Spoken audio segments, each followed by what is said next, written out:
Karong bispera sa Kalagalag, dunay mga kabanay nga miduaw sa ilang mipanaw nga mahal sa kinabuhi sa Digo City Public Cemetery sa Davao del Sur. Atong sayron ang sitwasyon dinha karon pinaagi sa report ni Argil Relator live. Argil.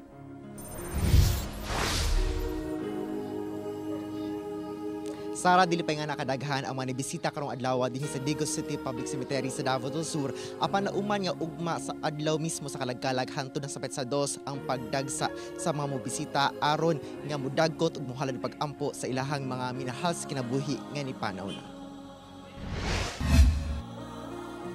Alas 6 pa lang sa buntag, miduaw na sa pansyon sa ilang apuhan sa Digo City Public Cemetery kining magsuon aron manglimpyo sa mausoleo.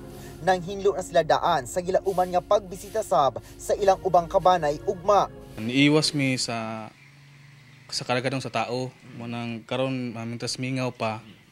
So karon namin ang manglimpyo para dili kayo crowded ang lugar o palibot. Sa yusab na nagkot og kandila sa pansyon sa ilang mipanaw na nga amahan, si Marilu nga mibiyahe paggikan og Davao City.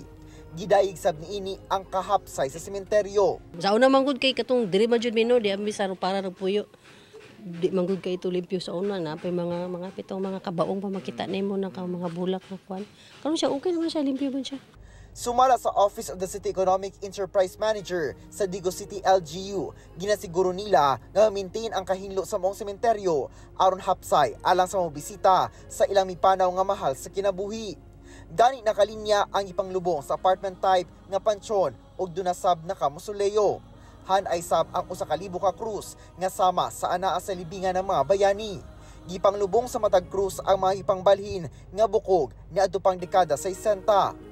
Duna sa ipahigayon nga pag-ampo sa mga minatay karong adlaw sa sulod sa sementeryo. Sumala sa kapulisan, ginabawal ang pagdala og ilimnong makahubog og pointed objects sa sulod sa sementeryo.